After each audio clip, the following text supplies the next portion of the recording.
Magandang araw po. Welcome po sa ating Scientific Health Seminar. Bago pong lahat, gusto po namin ipaalam sa inyo na wala po kayong obligasyon dito. Ang pangalan po ng ating kumpanya ay Nature's Green Value Enterprises. Ang pag-uusapan po natin ngayon ay ang mga latest discoveries and findings may kinalaman po sa mga incurable at irreversible diseases at tungkol sa free radicals. Kaya umpisahan na po natin. Ano po ba ang mga known diseases sa ngayon? Ito po ang ilan sa mga examples. SARS, AIDS, cancer, asthma, epilepsy, lupus, goiter, Ebola virus, ADHD, diabetes, arthritis, Parkinson's disease, Alzheimer's disease, hemorrhoids, hepatitis A to H, tuberculosis, heart disease, sudden infant death syndrome, sudden unexpected death syndrome, chronic fatigue syndrome, Chinese restaurant syndrome, sudden wealth syndrome, meningococcemia, dengue, and Kawasaki virus. Kapag tayo po ay nagpupunta sa ating mga doktor, ang inirereseta po sa atin ay antibiotics. Now, bakit po antibiotics? Dahil pinapatay po nila ang germs sa loob po ng ating katawan. Ito po ay nakabase sa germ theory. Ano po ba ang germ theory?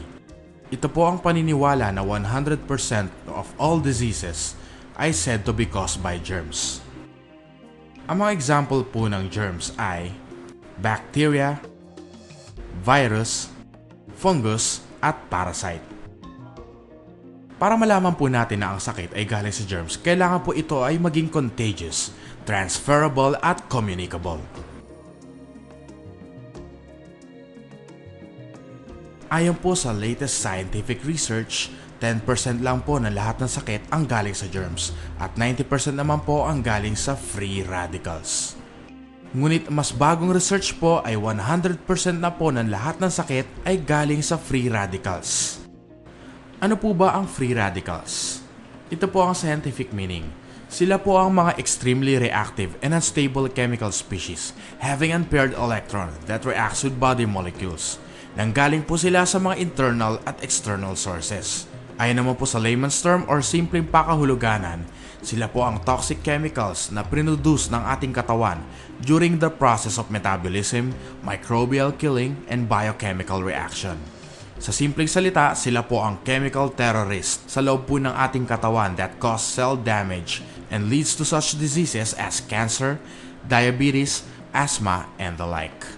Pwede po nating ihalin tulad ang free radicals sa termites in wood or anay, rust in metals or kalawang, at pests in plants or mga peste sa halaman. Ang ating human body ay gawa po sa approximately 100 trillions of cells. Ibig sabihin lahat po ng ating body parts ay gawa sa cells. Ito naman po ang basic construction ng human body. Ang cells po ay bumubuo ng tissues. At ang tissues, pag nagsama-sama na po, sila po ay bumubuo ng organs. At ang group of organs ay nagpo-form naman po ng group of systems. At syempre, ang group of systems naman po ang bumubuo naman sa ating human body.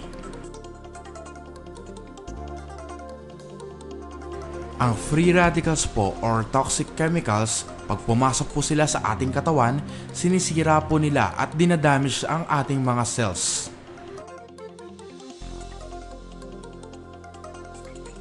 Kapag nangyari po ito, ano po ang pwedeng maging kinalabasan?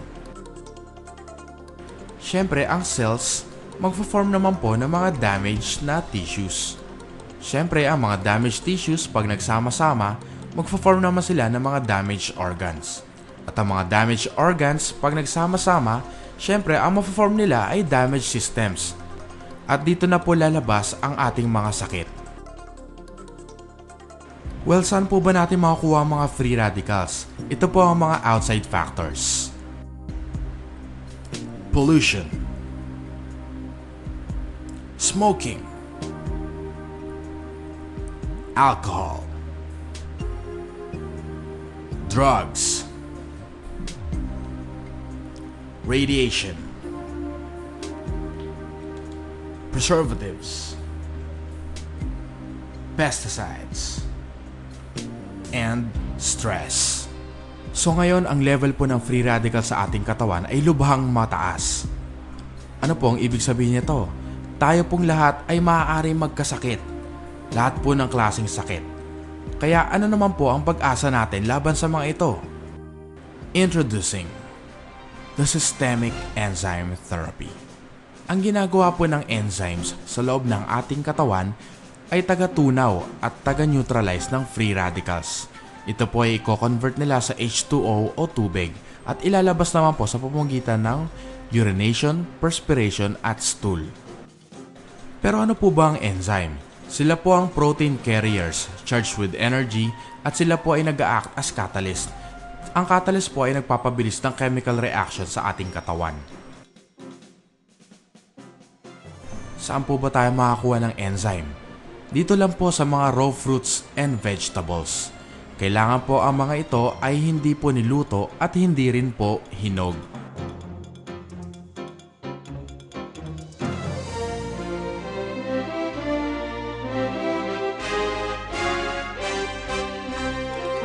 Nadiskubre po namin ang enzyme sa green papaya.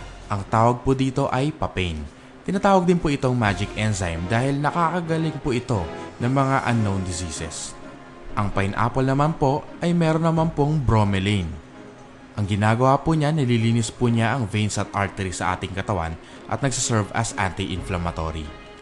Ang grapes naman po, meron po silang OPC or oligomeric frauantocyanidin na mahusay po na panlaban sa cancer.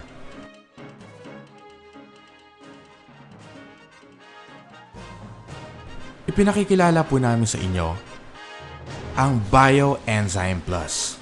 Ang Bioenzyme Plus po ay enzyme supplement product na galing po sa variety of fruits such as papaya, pineapple, grapes, apple, guava, sugarcane extract at herbs. Ito po ay free radical scavenger, immunomodulator, nag-nourish po ng ating katawan, kinokompleto ang food digestion at binabalance ang ating human body. Ito po ay all natural, dose dependent at may priority management. Ito po ay finormulate at dinevelop ng isang Filipino herbologist, phytotherapist, environmentalist, researcher, inventor, bio-naturopathy educator, systemic enzyme therapist, at doctor of humanities.